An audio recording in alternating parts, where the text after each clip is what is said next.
ketika soal Pulau Aceh Iya. yang berpolemik dengan Sumatera Utara itu kan sebelumnya disebutkan oleh Wakil Ketua DPR bahwa Presiden akan mengambil alih secara penuh dan secara langsung soal polemik itu. Nah, kemudian langkah-langkah yang akan dilakukan sebelum pengambilan keputusan itu seperti apa sih?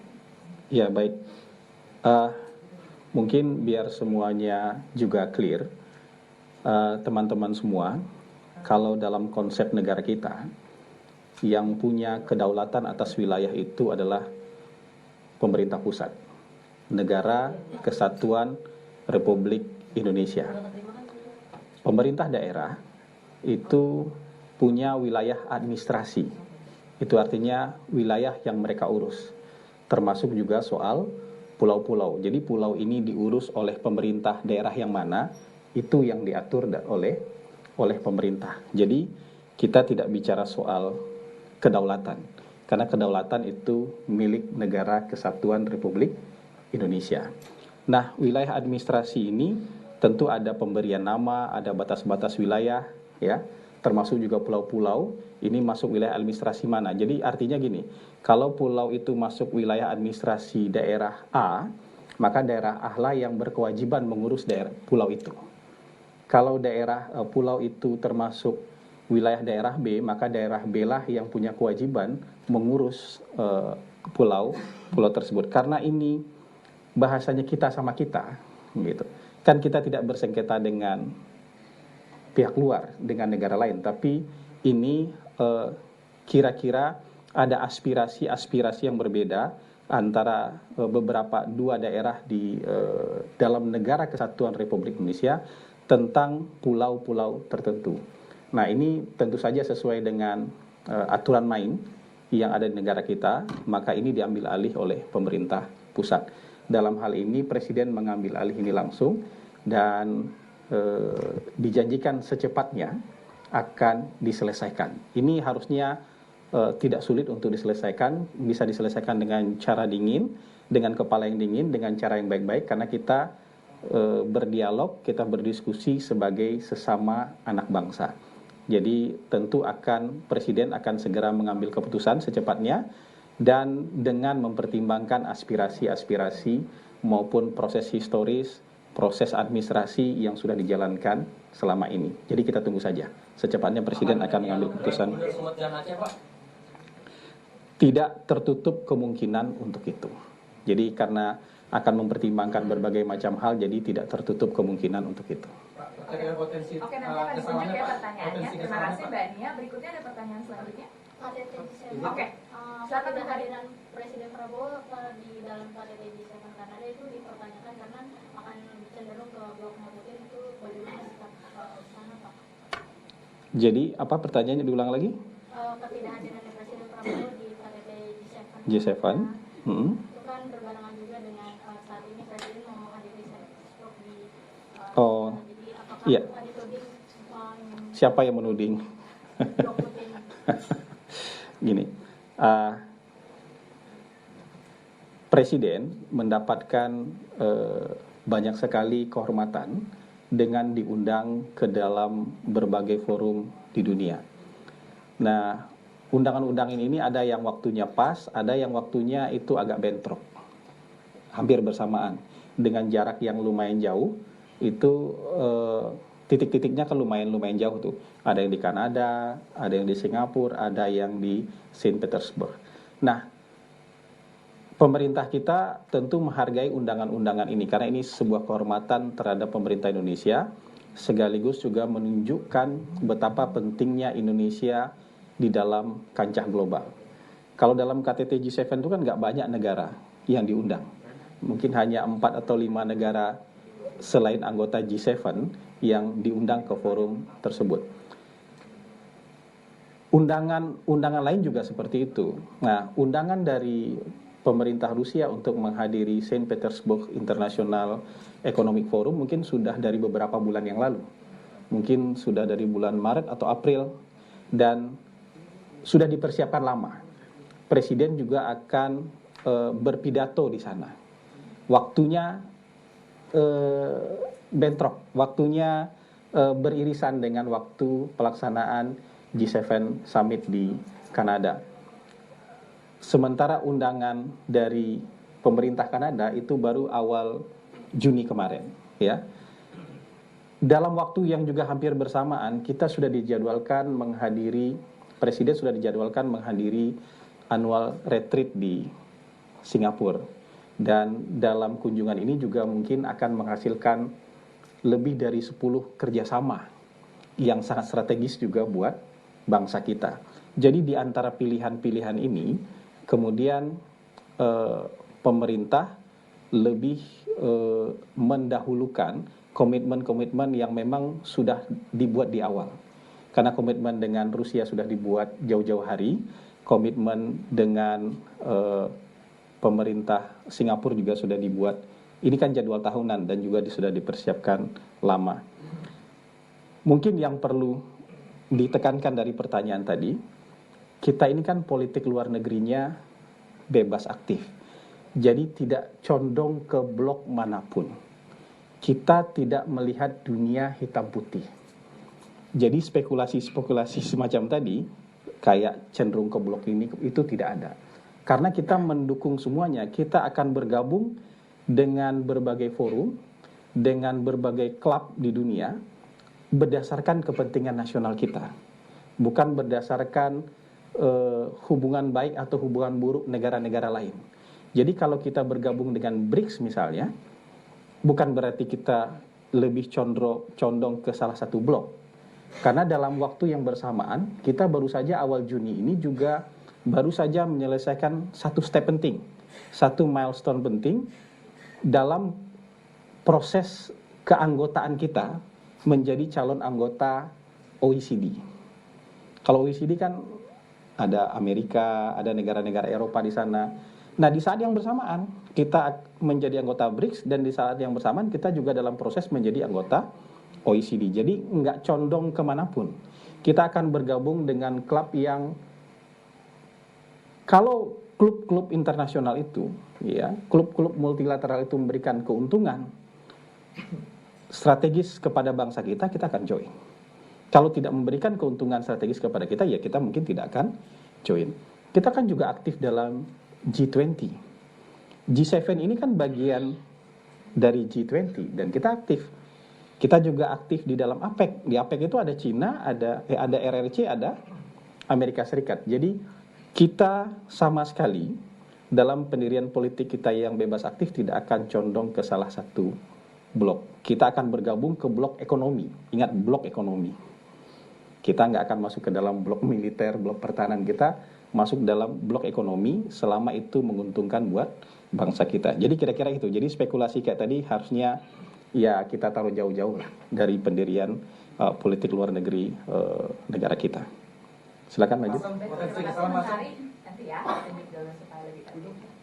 Ada lagi yang mau bertanya? Saya tanya, potensi gas alam di Papua itu bagaimana? Kita belum punya informasi soal itu. Itu kan perlu riset, perlu ada data. Selama ini kita belum punya informasi dan data soal itu. Terkait dengan apa ada bentuk hadiah dari Pak Jokowi dari Pak Tito, bagaimana pasan dari sana? Nah, spekulasi-spekulasi yang mungkin tidak perlu dijawab itu ya. Baik, ya. Ya, silakan yang lain.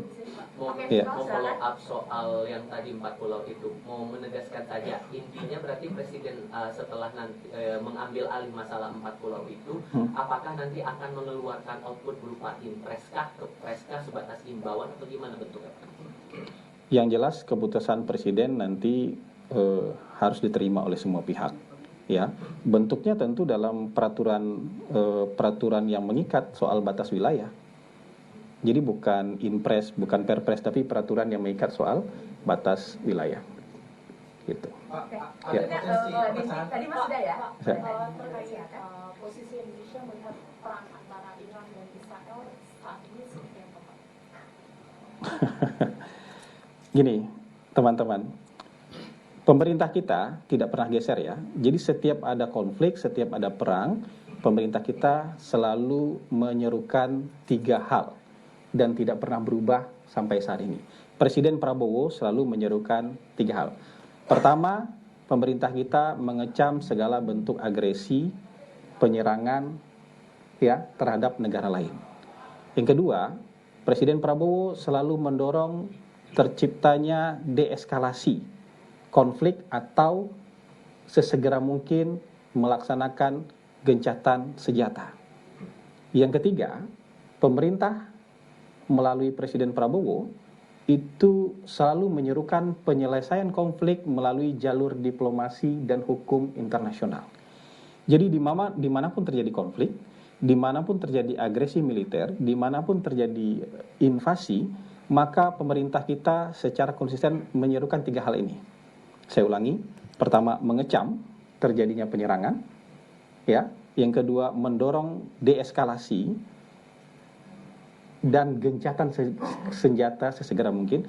Ketiga, penyelesaiannya melalui jalur diplomatik dan hukum internasional, termasuk dalam soal Israel dan Iran. Jadi nggak akan kemana-mana. Jadi kita akan selalu dalam posisi yang seperti itu. Baik, satu pertanyaan terakhir. Silakan. Iya. Pak Hasan, saya Andira dari C2Day melanjutkan yang tadi. Apakah sudah ada strategi dari pemerintah mengingat dengan konflik Iran-Israel ini juga bisa mempengaruhi harga minyak dunia? Terus yang kedua terkait statement Menteri Kebudayaan Pak Fadlizon terkait tidak ada bukti soal perkosaan massal di tahun 1998, bagaimana tanggapan dari Ini satu pertanyaan ya. Silakan. Pak. Iya, begini, dalam konteks hal yang tadi sama saja ya. Kalau yang pertanyaan pertama saya, dalam konteks hal yang sedang disusun oleh Kementerian Kebudayaan, mari kita sama-sama beri waktu para sejarawan untuk menuliskan. Ini kan sekarang semua dalam proses. Dan dalam proses ini terlalu banyak spekulasi-spekulasi yang menyatakan ini tidak ada, ini ada. Coba kita biarkan para sejarawan ini menuliskan ini. Dan untuk nanti kita pantau, kita pelototi, kita periksa bareng-bareng. Toh yang menulis ini adalah para sejarawan yang juga kredibel, punya kredibilitas tinggi, dan mereka tentu tidak akan mengorbankan kredibilitas mereka ya untuk hal-hal yang tidak perlu. Jadi kekhawatiran-kekhawatiran semacam ini mungkin bisa jadi diskusi, tapi jangan divonis macam-macam dulu. Lihat saja dulu ya pekerjaan yang sedang dilakukan oleh para ahli sejarah dalam menulis sejarah Indonesia. Ini bukan menulis ulang, tapi melanjutkan menulis sejarah Indonesia. Karena mungkin terakhir sejarah Indonesia ditulis tahun berapa? Tahun 98, tahun 97, 98. Dan dari 98 ke sini tidak ditulis lagi. Jadi kita lihat dulu mereka menulis apa. Sudah kita punya draft resminya, nanti baru kita koreksi bareng-bareng. Kira-kira begitu. Jadi jangan berspekulasi macam-macam. Yang muncul di media sosial soal telepon Presiden sama Trump. Oke, terakhir sekali ya. Kemarin kan sempat teleponan Presiden Prabowo dengan Presiden Trump ya, Pak Hasan. Ini kan teleponnya di tengah negosiasi tarif Trump gitu. Ini apakah ada indikasi dampak ke sana gitu? Mungkin Presiden ingin negosiasi langsung dengan Presiden Trump atau seperti apa? Sorry, hubungannya apa? Bisa diulangi pertanyaannya tadi? Presiden Prabowo kan telepon sama. Iya, betul.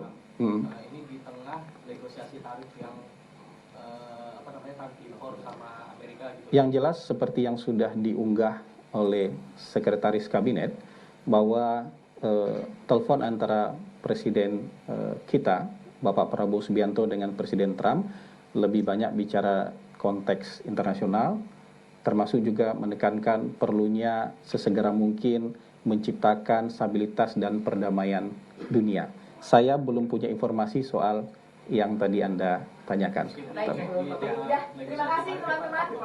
Tapi kan kelanjutan pembicaraan di telepon ini sebenarnya bisa dilakukan di G7 itu ya Pak. Makanya keabsenan Pak Presiden di forum G37 ini kira-kira ya nanti tentu kita akan punya cukup waktu untuk melakukan pertemuan-pertemuan bilateral seperti itu.